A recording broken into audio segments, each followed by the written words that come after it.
नमस्कार दोस्तों, आर्यावर्त में आप सभी का स्वागत है। दोस्तों, कल हम लोगों ने बात किया चक्रव्यूह के बारे में। चक्रव्यूह बनता कैसे है, चक्रव्यूह दिखता कैसा है, चक्रव्यूह में कितनी परत होती है, सारी बातें कल के सफर में हम लोगों ने चक्रव्यूह के बारे में की। आज मैं आप लोगों को सफर पर आमंत्रित करता हूं, जिसमें हम बात करेंगे कि चक्रव्यूह को तोड़ते कैसे हैं। शुरू करते हैं आज का सफर। सफर की शुरुआत से पहले ये डिस्क्लेमर जरूर पढ़ लीजिएगा। दोस्तों, कल हम लोगों ने बात किया चक्रव्यूह के बारे में। चक्रव्यूह चक्र की तरह दिखने वाला व्यू, अगर आप उसे ऊपर से देखेंगे तो कुछ इस प्रकार से चक्र की तरह दिखने वाला व्यू सबसे कठिन व्यू माना जाता था, क्योंकि इस व्यू को तोड़ने के लिए पहले उसको समझना बहुत जरूरी होता था।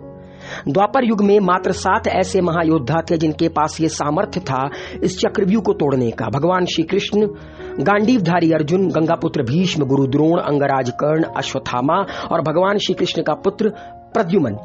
अभिमन्यु को चक्रव्यूह में प्रवेश करना आता था, मगर चक्रव्यूह को तोड़ना नहीं आता था। तो दोस्तों, चक्रव्यूह को तोड़ने के लिए पहले समझना बहुत जरूरी है कि चक्रव्यूह में 7 परतें होती हैं। पहली परत, दूसरी परत, तीसरी, चौथी, पांचवी, छठवीं और 7वीं। सबसे आखिरी जो परत होती है, जो केंद्र होता है चक्रव्यूह का, वहां पर बड़े बड़े महायोद्धा होते हैं।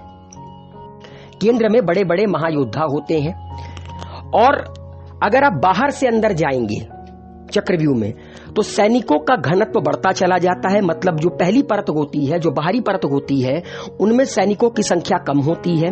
दूसरी परत में थोड़ी ज्यादा, तीसरी में थोड़ी ज्यादा, चौथी में थोड़ी ज्यादा। और बाहरी परत जो होती है, जब चक्रव्यूह के अंदर कोई भी योद्धा घुसता है तो जो पहली परत होती है, जो सबसे बाहरी परत होती है, उनमें जो सैनिक होते हैं उनकी शारीरिक और मानसिक, ये दोनों क्षमता कम होती है। परत दर परत जैसे भी कोई योद्धा अंदर जाएगा, वैसे वैसे सैनिकों का घनत्व भी बढ़ेगा, सैनिकों की संख्या बढ़ेगी और सैनिकों की मानसिक और शारीरिक बल भी बढ़ेगा। तो सबसे पहले योद्धा क्या करता है, अधिक से अधिक जो पहली परत के सैनिक होते हैं उनको मारने की कोशिश करना चाहिए। अगर चक्रव्यूह को तोड़ना है तो पहली परत में जहां पर सैनिकों का घनत्व कम है, जहां पर सैनिकों की शारीरिक क्षमता, मानसिक क्षमता कम है, वहां पर ज्यादा से ज्यादा सैनिकों को मारा जाता है। क्यों? ताकि अंदर से जो सैनिक हैं वो बाहर की तरफ आए। क्योंकि जैसा कि आप लोगों को पता है कि चक्रव्यूह घड़ी की सुई की तरह घूमता रहता है। तो अगर बाहर के सैनिकों की संख्या कम होगी तो उन सैनिकों की जगह पर कौन आएंगे? अंदर के सैनिक बाहर आएंगे। तो अंदर का घनत्व कम करना ये पहली जिम्मेदारी होती है। और अंदर का घनत्व कम कैसे होगा? बाहरी सैनिकों को ज्यादा से ज्यादा मारना पड़ता है। ठीक है, तो बाहरी सैनिकों को ज्यादा से ज्यादा मारा जाता है ताकि अंदर के सैनिक बाहर आए, अंदर घनत्व कम हो।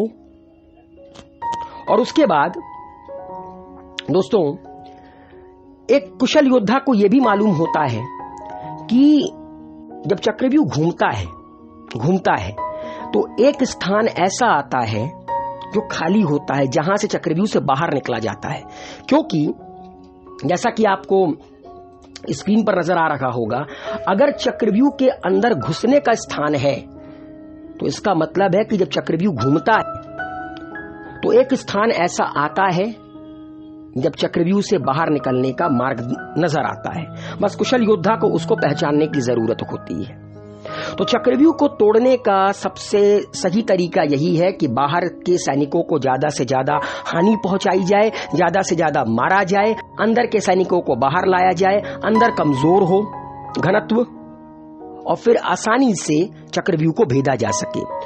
या तो दोस्तों एक तरीका और होता है, अगर कोई योद्धा महाबलशाली है तो वो एक एक परत दर परत, एक एक कतार को मारता चला जाए और फिर बाहर निकल जाए, जो कि बड़ा मुश्किल होता है।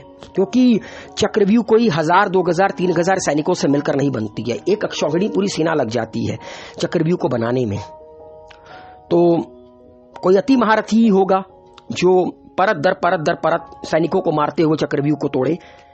तो उम्मीद है दोस्तों आप लोगों को आज का सफर पसंद आया होगा, जिसमें हम लोगों ने बात किया चक्रव्यूह को तोड़ा कैसे जाता है।